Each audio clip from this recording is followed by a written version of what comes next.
Meningite da meningococco, quindicenne del Montebellunese ricoverato in terapia intensiva, scattata la profilassi per 40 persone tra familiari, amici e compagni di classe. Vasi distrutti, lumini rubati, decorazioni rotte, denunciate 2 minorenni avevano vandalizzato il cimitero di Porcellengo di Paese, lanciando anche dei sassi contro l'abitazione di un residente che li aveva rimproverati. Siamo stanchi di questa situazione, non lasciateci soli negli ambulatori, le parole del 42enne medico di base aggredito ieri pomeriggio da un paziente. Il Partito Democratico del Veneto lancia la campagna per chiedere alla Regione di abbattere i tempi delle liste d'attesa e garantire il diritto alla salute. L'attacco: nel 2022 13 milioni di prestazioni inevase dalla sanità pubblica.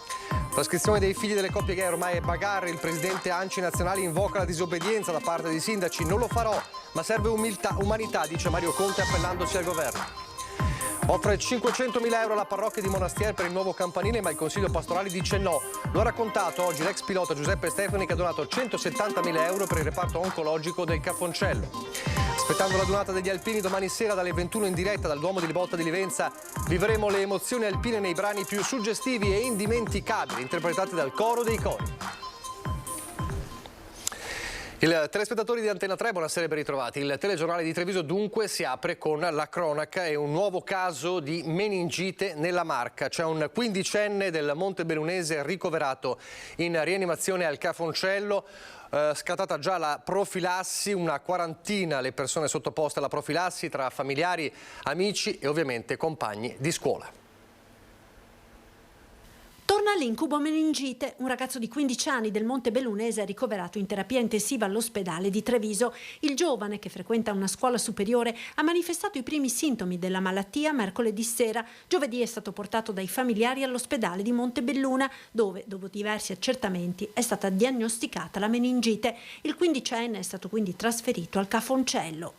In terapia intensiva qui a Treviso, ma è stabile, ringraziando Dio. È stato preso in tempo, quindi noi siamo anche convinti di riuscire a recuperarlo. Stiamo ovviamente trattando i 20 familiari con la terapia antibiotica, chiaramente specifica, e la stessa cosa faremo con gli studenti della classe. Sono dunque una quarantina le persone sottoposte a profilassi tra familiari, amici e compagni di scuola del giovane. Non ci devono essere allarmismi assolutamente, perché la cosa è contenuta, quindi non ci sono problemi. Trattiamo giustamente i contatti stretti, perché questo bisogna farlo. Il caso del quindicenne del Montebellunese arriva da appena un mese dalla tragica scomparsa per meningite fulminante di Tommaso Fabris, il 17enne di Tezze sul Brenta, talentuoso cestista del team basket riese. Ma su questo secondo caso, in poco tempo, che sta allarmando le famiglie, rassicura il direttore Benazzi. Questa è la stagione, voglio dire, è abbastanza normale, soprattutto nei minori, che questo avvenga. L'importante è riuscire a individuare subito i sintomi, febbre alta, nausea, mal di testa, eccetera, andare al pronto soccorso e poi essere presi. Ecco, non creiamo allarmismi assolutamente, perché nel corso degli anni abbiamo avuto questi casi, quindi la numerosità è uguale a quella degli altri anni, 2, 3, 4 all'anno all'interno della nostra ULSS, quindi voglio dire non c'è caso di creare proprio problemi. Stessa zona, Montebelluna, stessa età, ma tutt'altra vicenda. Parliamo di due giovanissimi, poco più che quindicenni, che hanno vandalizzato il cimitero di Porcellengo di Paese e i carabinieri di Montebelluna li hanno identificati e denunciati.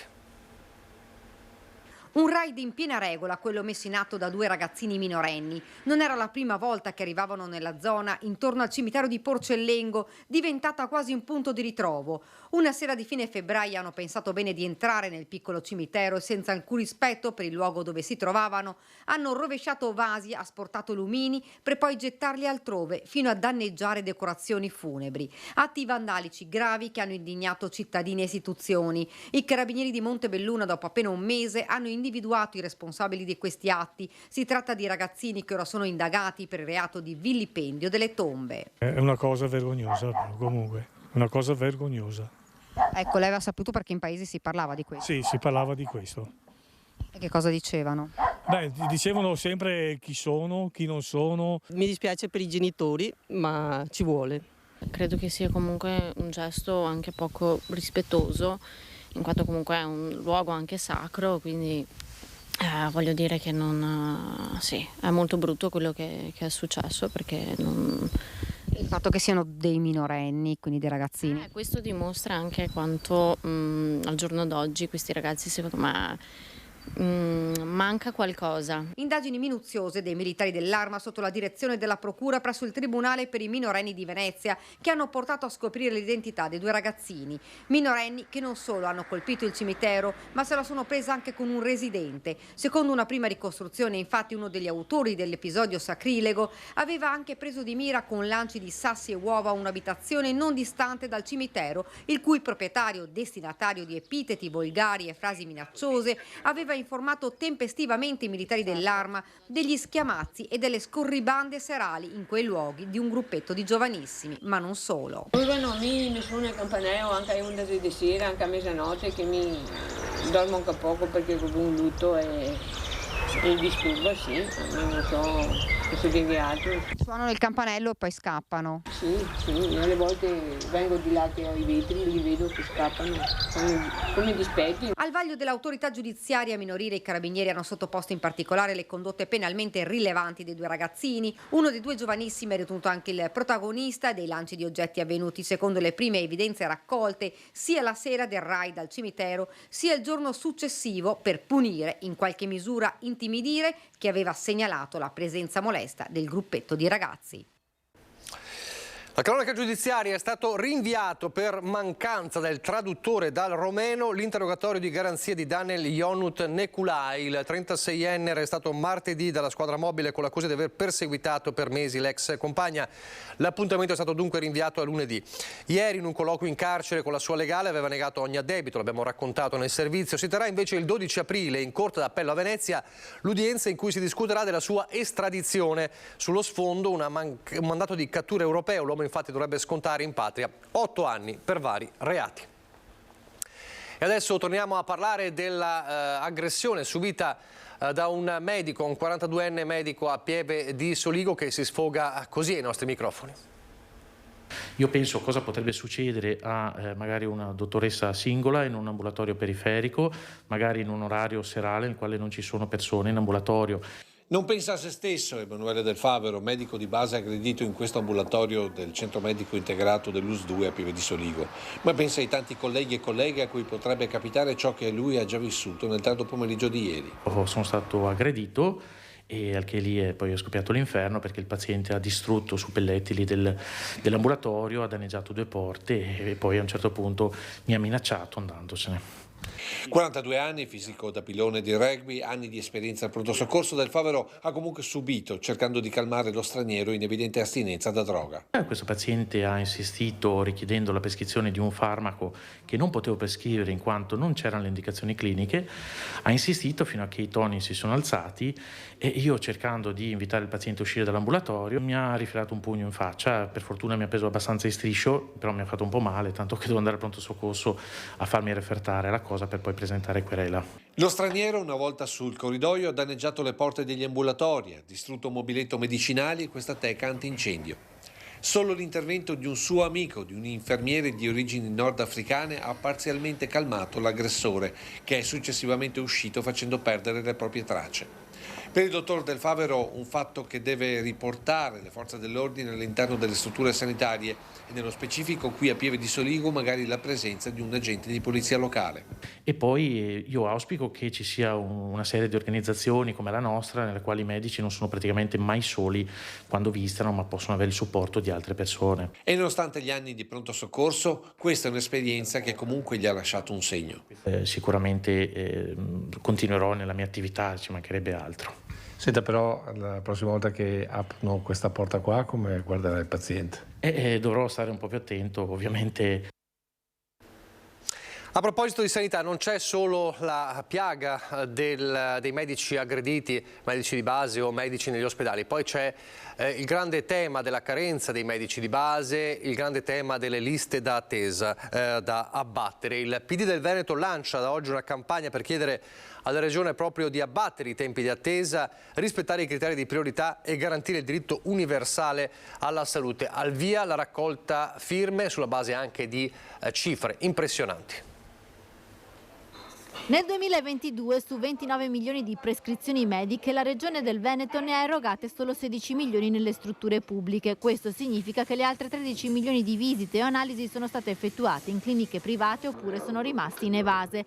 Rispetto al 2019, anno di riferimento pre-pandemia, le prestazioni mediche non evase sono aumentate di 1 milione. Il PD regionale parte da questi numeri forniti dalla 5ª Commissione regionale Sanità per lanciare la sua mobilitazione a sostegno della sanità pubblica. Il tema centrale sono proprio le liste d'attesa. C'è una legge, che è la 124 del 98, che è chiara nel dire che nell'ipotesi in cui i tempi non vengano rispettati o quantomeno non venga data l'erogazione correttamente al cittadino che lo richiede sulla base di una prestazione medica firmata ovviamente dal medico di famiglia, il cittadino può rivolgersi all'USD, quindi alla dirigenza, e chiedere anche in via di libera professione intramuraria la prestazione con pagamento ovviamente a carico dell'azienda stessa. Una legge troppo poco conosciuta e così quasi un veneto su 2 è costretto a rinunciare alle cure o a rivolgersi al settore privato pagando di tasca propria per superare i tempi infiniti delle liste d'attesa. Ma anche la Regione Veneto ne è a conoscenza, noi abbiamo depositato una mozione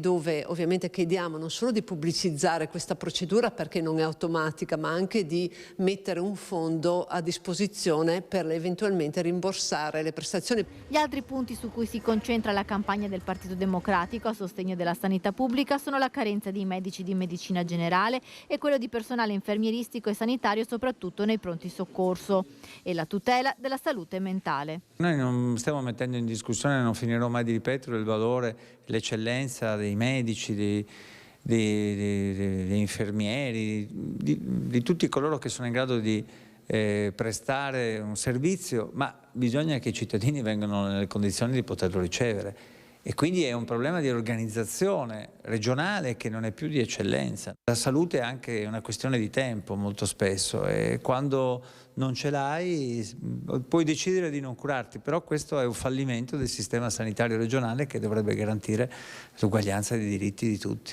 Nei circoli Dem Veneti e online sarà possibile sottoscrivere la petizione. Altro tema di dibattito in questi giorni, la trascrizione dei figli delle coppie omogenitoriali ormai è bagarra anche all'interno della maggioranza. Questa mattina il presidente nazionale ANCI De Caro ha invocato addirittura la disobbedienza da parte dei sindaci. Non lo farò, ha detto il presidente di ANCI Veneto e sindaco di Treviso Mario Conte, ma serve umanità, ha detto appellandosi al governo. Non bisogna lasciarsi andare alle emozioni, ha detto invece sempre oggi il ministro Carlo Nordio. Io non ho mai disobbedito alla norma e non ho intenzione di cominciare a disobbedire alla norma. Credo però che la politica da questo punto di vista una riflessione debba farla. Nessuna disobbedienza, come invocato dal presidente dell'ANCI nazionale Antonio De Caro, ma il sindaco Mario Conte conferma la linea sul tema ormai balcanizzato delle trascrizioni anagrafiche dei figli delle coppie omogenitoriali. Io credo che sia doveroso anche in questo caso mettersi a discutere se sia legale o non legale la maternità surrogata, ma nel momento in cui in alcuni ordinamenti dell'Unione Europea questa pratica è legale e il bambino, quindi un cuore e un'anima, si presentano davanti agli sportelli dell'anagrafe, io credo che il cuore dei sindaci debba rispondere che prima di tutto viene la tutela dei bambini. Posizione chiara e che ha spiazzato anche alcuni leghisti che tirano in ballo il recente ok del governatore Zaia e della sua giunta alla realizzazione di un centro regionale per il cambio di sesso a Padova. Io rispetto le dichiarazioni di Conte piuttosto che del presidente Zaia che di qualsiasi altro esponente politico su questi temi, però sono temi loro personali che pretendo che non diventino temi che riguardano il partito. E casomai, se mai dovessero diventarlo, penso che queste siano tematiche che debbano essere affrontate all'interno di un congresso. In città, a tenere la barra dell'esecutivo Meloni è stato il presidente della Commissione Cultura Federico Mollicone, nei giorni scorsi finito nella bufera per aver accostato in un'intervista televisiva maternità surrogata a pedofilia. L'ANCI dovrebbe fare l'ANCI e non invitare a disobbedire rispetto a una legge nazionale. Detto questo, non c'è nessuna discriminazione, i bambini sono al sicuro, anche quelli delle coppie omogenitoriali. Quanto alla linea di Mario Conte, Mollicone è tranchant. È una dinamica amministrativa, poi ci sono le leggi nazionali. Da Venezia interviene anche il ministro alla giustizia, il trevigiano Carlo Nordio, rivestendo i panni del giurista. È un tale procedere veloce della tecnologia che vede la legge sempre in ritardo, quindi giusto fare delle leggi, doveroso ottemperarle, ma elaborarle con criteri razionali e senza lasciarsi trascinare dall'emotività. Emozioni o no, per il Partito Democratico si attaccano i diritti per nascondere la polvere sotto il tappeto. Il governo Meloni, in difficoltà su tanti altri fronti, sta provando ad aprire questo fronte ideologico, identitario, per provare a distrarre le attenzioni su questo, ma è evidente che ci stiamo allineando a paesi come Ungheria e Polonia sul tema dei diritti civili e la situazione è preoccupante. Di certo il dibattito ben si presta alla campagna elettorale di primavera, tenta una via propria il terzo polo. Vogliamo rendere più rapide e più semplici e più facili le adozioni, l'adozione in casi speciali? Io per esempio sono favorevole, sono d'accordo, ma naturalmente non mi si chieda di violare la legge, perché su quello non sono d'accordo. Quindi la trascrizione automatica in realtà è una trascrizione in violazione della legge. Un tema ovviamente che scalda anche la campagna elettorale per Treviso, è stato affrontato anche nel dibattito politico della nostra prima edizione con alcuni tra i protagonisti delle prossime amministrative per Treviso: Gabriele Zanella di Unione Popolare, Fabio Pezzato del Terzo Polo e Luigino Rancan, candidato sindaco del Popolo della Famiglia. Sentiamoli.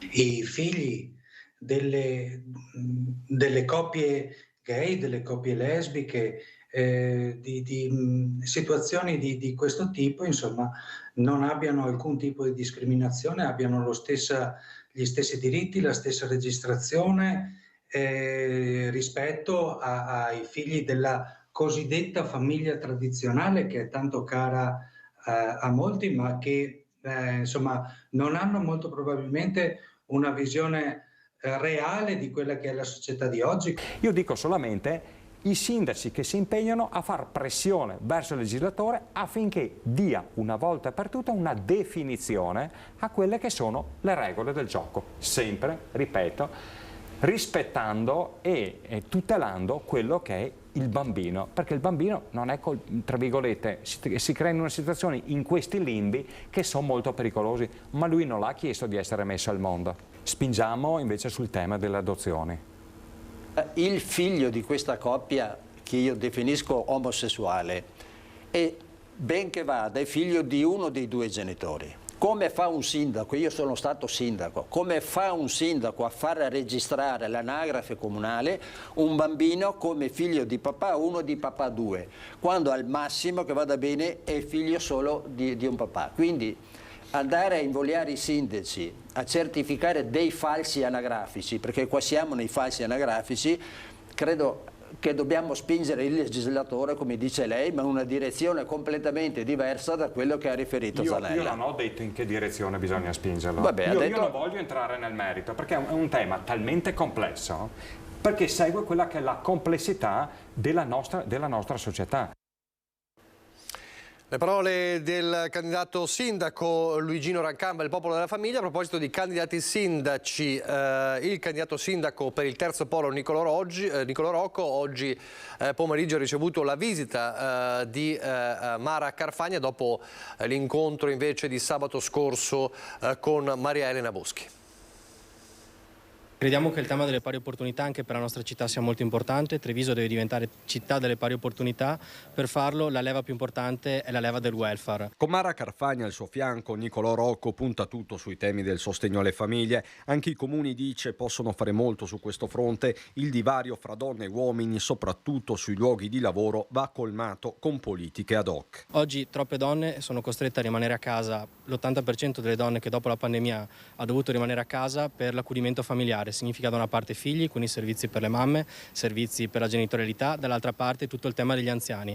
Per quanto riguarda gli anziani, troppe impegnative domiciliari, troppe SVAMA che rimangono sospese e poco supporto per quanto riguarda il welfare. Quindi per affrontare il tema delle pari opportunità dobbiamo lavorare tantissimo sul welfare. Anche per questo Rocco rispedisce al mittente la proposta del candidato civico di centro-sinistra Giorgio Denardi. Non sono d'accordo con un assessorato solo per la violenza di genere, perché il tema delle pari opportunità è un tema complessivo, il tema della violenza è importante ma va affrontato insieme allo Stato. Nel pomeriggio l'endorsement di Carfagna: Treviso è un tassello importante di un disegno più complessivo. Sono anche certa che contribuirà insieme alla squadra del Terzo Polo a rafforzare il progetto politico a cui stiamo lavorando, che è quello di dare al Paese un polo della serietà, della responsabilità, dell'affidabilità, che in una politica dominata dalla propaganda, dal clamore, dai proclami, ha scelto invece la strada delle proposte, delle soluzioni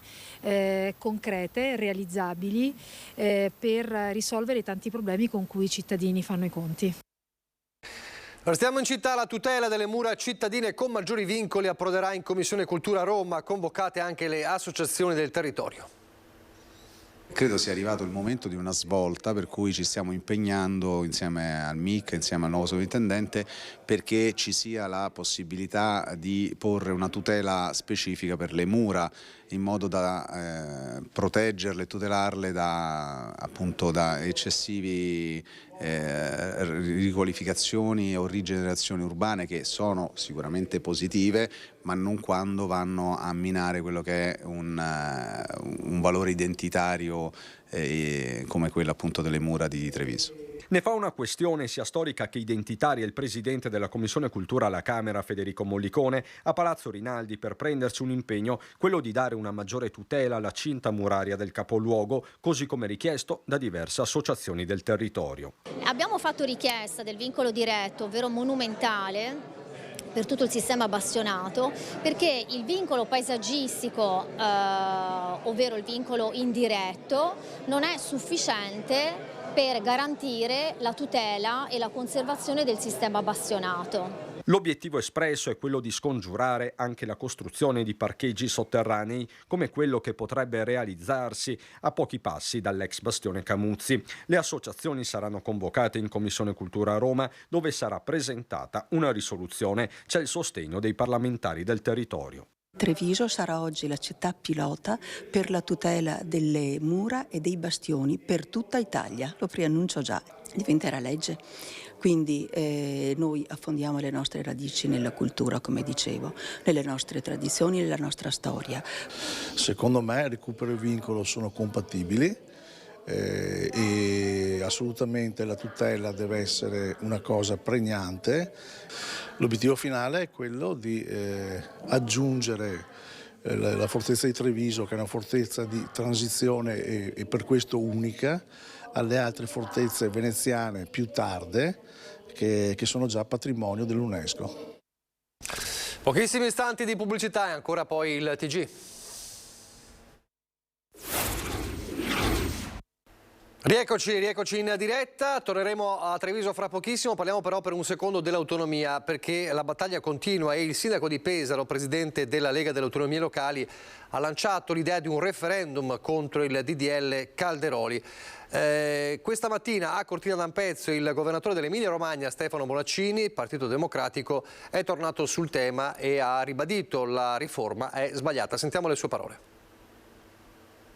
L'autonomia che Calderoli ha proposto è un'autonomia sbagliata. Primo perché non ha avviato alcun confronto con le regioni. Io ho fatto per quasi 6 anni il Presidente della Conferenza delle Regioni.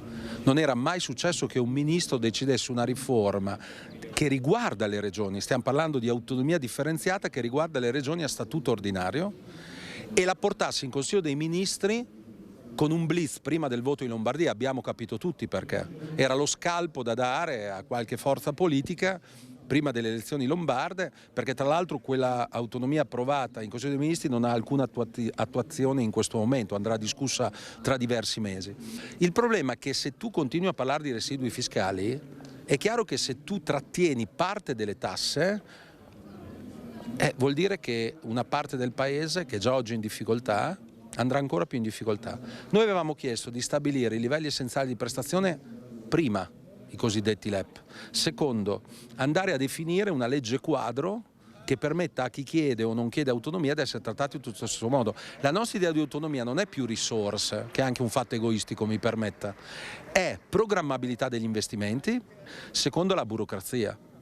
Noi abbiamo bisogno di tagliare quella burocrazia opprimente. Per quanto mi riguarda, essendo uno di quelli che ha detto che voleva autonomia differenziata di un certo tipo, noi ad esempio non abbiamo chiesto tutte le materie perché riteniamo sia un errore, ma riteniamo questo modo di procedere davvero sbagliato e non nell'interesse del Paese. Io mi sento italiano prima che emiliano romagnolo.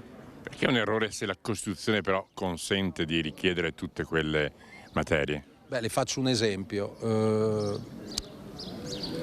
Se ogni regione andasse in Europa con il proprio piano energetico, suona il campanello, non ti aprono neanche la porta. Da Padova invece il costituzionalista Mario Bertolissi, che è tra i membri del comitato scientifico individuato dal ministro Calderoli, risponde a stretto giro di posta. Io non so se è la volta buona, è la volta però, nel senso che fino ad ora non eravamo mai andati oltre i discorsi in astratto. Adesso c'è un principio di azione. Questo lo si deve indubbiamente al ministro Calderoli, il quale ha anche messo in piedi questa commissione, comitato tecnico-scientifico, che è anche numeroso, formato da 61 persone, però togliamo me e qualche altro, ci sono delle personalità di indubbio prestigio e credo che questo sia un dato positivo per chi teme colpi di mano, non so che cosa. Quasi 6 anni d'attesa, ma l'orizzonte per la legge sull'autonomia appare definito. Anche il costituzionalista Mario Bertolissi, con altri 3 veneti, fa parte del comitato tecnico-scientifico voluto dal ministro Calderoli per la definizione dei LEP, i livelli essenziali delle prestazioni, meccanismo necessario per garantire l'autonomia differenziata. E a chi come Matteo Ricci, sindaco Dem di Pesaro e presidente delle autonomie locali italiane, si dice pronto a costituire dei comitati per abrogare l'autonomia, risponde: non mi importa assolutamente nulla di quello che pensa, di quello che fa Matteo Ricci. Non ti curare di loro, ma guarda e passa. Ai detrattori del disegno di legge risponde punto su punto, a partire proprio dai LEP. Che cosa c'è da obiettare alle regioni? O alla Regione Veneto? Tocca mica alla Regione Veneto farli, no? Perché non li avete fatti? Ci vogliono i LEP, fateli. Chi ha in mano i dati? Ce li avete? Perché il problema è anche questo. Avete in mano i dati, la contabilità pubblica seria? Perché in un paese disorganizzato sono portato a credere che abbiano più che cose reali, numeri di uno che dà i numeri. Insomma, un sistema a paese a più velocità, conclude il costituzionalista, che come aveva già fatto il presidente della cabina di regia Sabino Cassese, assicura che il Parlamento resterà centrale. Il sì o il no lo dice il Parlamento. Quindi è inutile star tanto, sa di che cosa si preoccupa per quelli che non vogliono? Di trasformare il Parlamento in una palude, cioè dove arrivano le cose e non viene fuori niente. Questa è la loro preoccupazione. Poiché la Costituzione dice che approva tutto il Parlamento, non ho capito, dici tu, se non riusciamo a convincerti dirai di no. Quindi chi è che toglie di mezzo il Parlamento? Le concludo con questa battuta. Secondo lei cosa vuol dire all'italiana? All'italiana vuol dire fate le cose malamente, giusto? Io che sono friulano dico alla friulana, e alla friulana vuol dire che cosa sono fatte. Dibattito destinato a essere ancora decisamente lungo. Torniamo a Treviso, la scopertura di una targa ricordo questa mattina al Cafoncello per una cospicua donazione a favore del reparto di oncologia. E nel corso della cerimonia è emersa la storia di un'altra donazione, questa volta a favore della comunità di Monastier, che però è stata rifiutata. 3 anni di lavoro, progetto fatto, eccetera, eccetera. La commissione economica e la commissione pastorale hanno bocciato un progetto totalmente finanziato dal sottoscritto per un importo di quasi 500.000 euro. Cioè la parrocchia e la comunità non doveva sborsare neanche un centesimo. Hanno detto di no. Si è levato un sassolino dalla scarpa Giuseppe Stefani, ex pilota dell'aeronautica militare ed ex comandante dell'aviazione civile. €500.000 per costruire un nuovo campanile a Monastier che avrebbe voluto dedicare in ricordo della moglie Maria Rosa, nativa del paese. Un rifiuto per una donazione di tutto rispetto pare legato alla scelta del Consiglio pastorale di mantenere invece l'attuale campanile alto 4 metri e che secondo Stefani è del tutto sproporzionato rispetto alla chiesa e che nel suo progetto sarebbe stato comunque abbattuto. Una vicenda emersa oggi nel corso di un'altra donazione, andata questa volta a buon fine, a favore del reparto di oncologia del Cafoncello. 170.000 euro che hanno sostenuto i costi di ristrutturazione dei locali, ma anche di potenziamento dei servizi ai pazienti. Perché questa donazione? Fa parte di quel pacchetto di cose da fare che ho fissato nel tempo, e questo rientrava in questo capitolo, il quarto sogno nel cassetto, e l'ho realizzato dandomi molta serenità e felicità. Un sogno ma anche un esempio per molti. Spero proprio di sì, che sia l'inizio, un'osmosi che possa suscitare e riscaldare i cuori di tanta gente, pensando alle persone meno fortunate. Lei però ha anche un sassolino sulla scarpa che oggi si è levato. Sassolino sulla scarpa non tanto, ho riportato una cosa normale che è successa, senza enfatizzare, senza niente, soltanto i fatti, attenendomi ai fatti e basta. Però 500.000 euro rifiutati dalla Curia? 500.000 euro, insomma, avranno pensato, la commissione pastorale e la commissione economica avranno pensato che non era il caso di accettarli, non posso farci niente.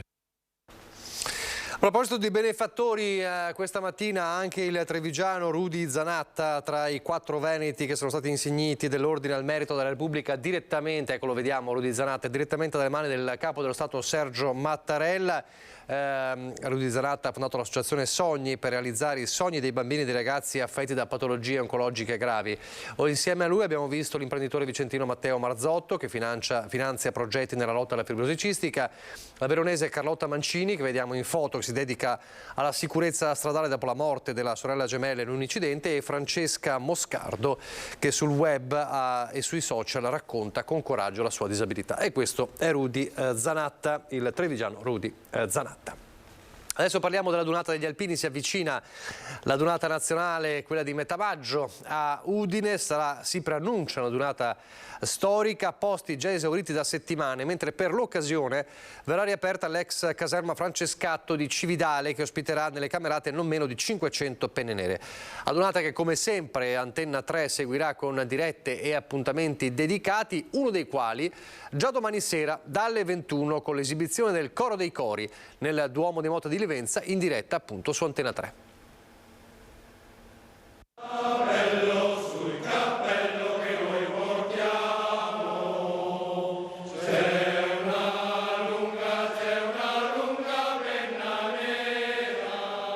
Immagini del Coro dei Cori nell'esibizione di Oderzo del settembre di 2 anni fa.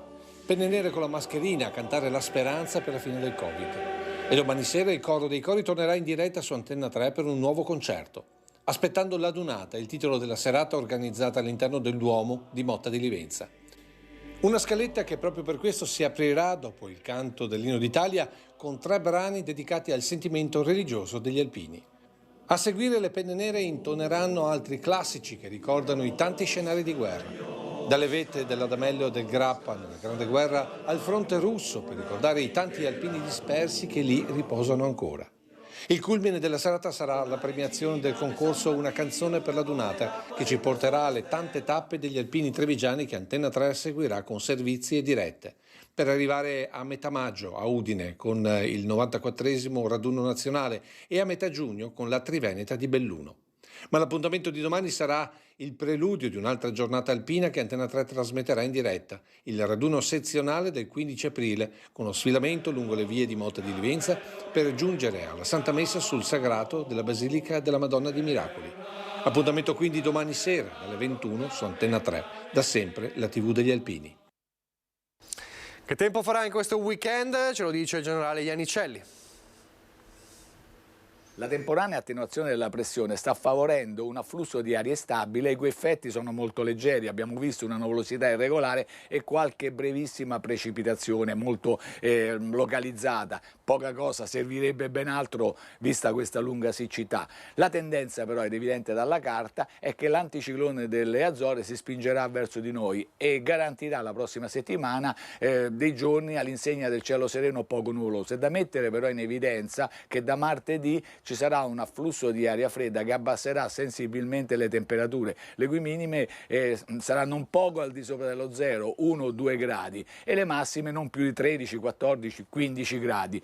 Intanto le previsioni per questo fine settimana, abbiamo detto, ancora una nuvolosità variabile sia per sabato sia per domenica. Domenica avremo dei rasserenamenti maggiori e comunque è possibile qualche brevissima precipitazione, proprio 2 gocce di pioggia, sia sabato pomeriggio sia domenica pomeriggio, tardo pomeriggio, ma nulla, veramente nulla di significativo. I venti sono moderati dai quadranti settentrionali, le temperature, il fine settimana di temperatura al di sopra della media, le minime 8-9 gradi, le massime da 18 ai 20 gradi. Per finire l'Alta Adriatica è previsto mosso, ma la tendenza è al poco mosso. È tutto. Adesso andiamo nel Bellunese.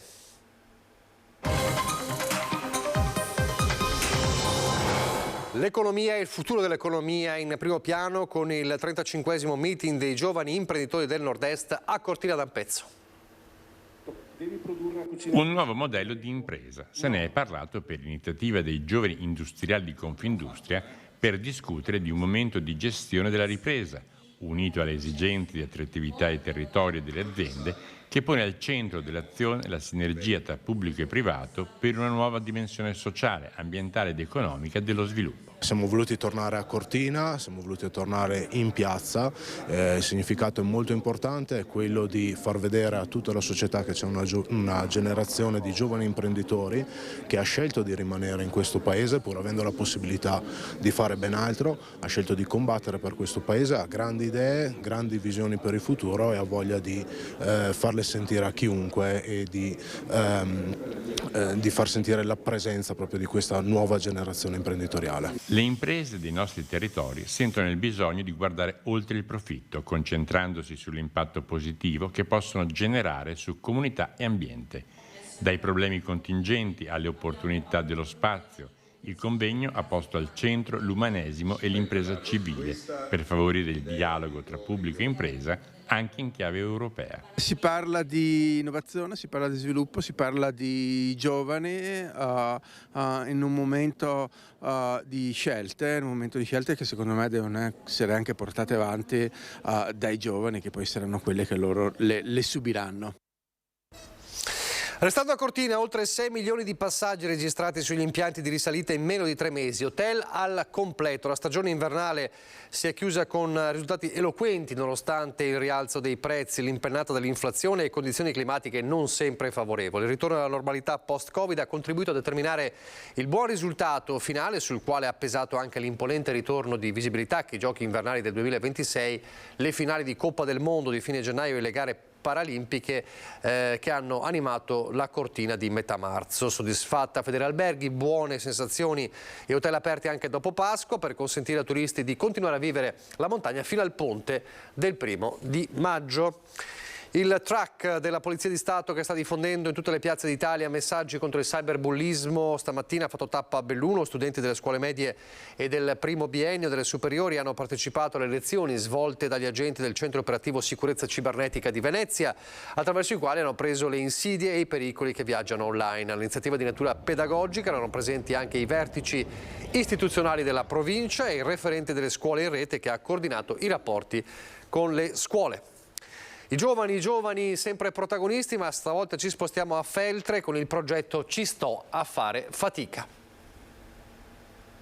Per una settimana mattine senza telefonino e computer, ma con banghe e pennelli. Ecco cosa viene proposto a 100 ragazzi tra i 14 e i 19 anni nei comuni di Feltre, Alano di Piave, Cesio Maggiore, Querovassa e San Gregorio delle Alpi, con la partnership di Lemon e Seren del Grappa. È il progetto Ci sto a fare fatica, giovani operatori nel Feltrino. In squadre da 10, accompagnati da un tutor, durante l'estate si occuperanno di piccoli lavori di manutenzione, imparando così l'importanza dei beni comuni. L'adesione e la partecipazione è sempre subordinata a come si riesce a presentare l'attività e soprattutto le finalità che l'attività stessa si pone.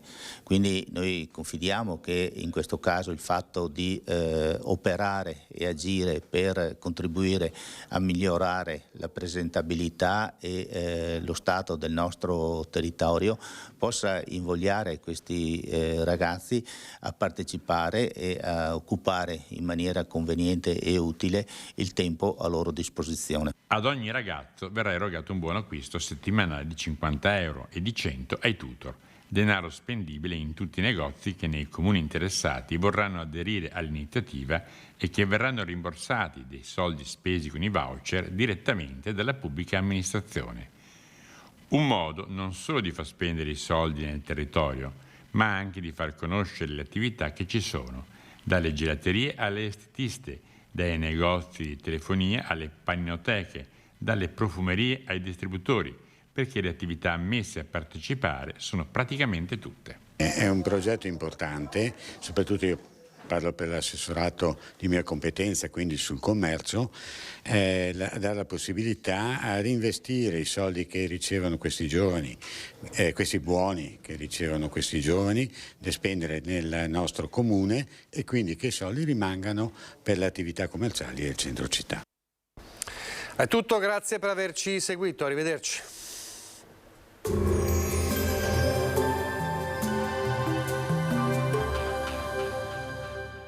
Entra nel mondo Lolato. Da oltre 40 anni un team di professionisti per migliorare la qualità della tua vita. Centro del piede con servizi di podologia. Laboratorio per la produzione di plantari e calzature su misura. Bentrovati al meteo.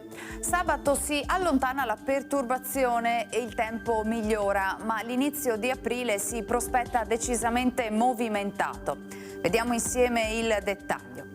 La grafica di sabato 1 aprile ci mostra che sarà più asciutto con tanto sole ovunque. Nel pomeriggio non si escludono tuttavia dei rovesci sui monti, in locale sconfinamento anche alle pianure limitrofe.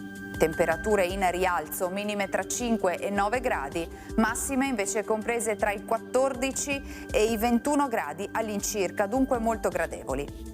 Spostiamoci ora sul Friuli Venezia Giulia, dove sarà piuttosto soleggiato, ma nelle ore centrali della giornata saranno possibili deboli piogge sparse in montagna e nelle zone circostanti. Temperature minime tra 8 e 10 gradi, massime sui 14-17 gradi. Infine diamo uno sguardo al Trentino Alto Adige, dove avremo poche novità. Le nubi tenderanno a diradarsi e il tempo sarà soleggiato. Temperature minime sui 7-8 gradi, massime intorno ai 20 gradi all'incirca. Dal meteo di Antenna 3 è tutto, grazie per l'attenzione, arrivederci.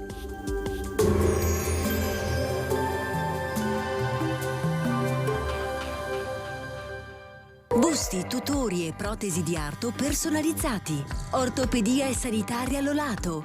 A Treviso e Montebelluna. Lolato, soluzioni per star bene.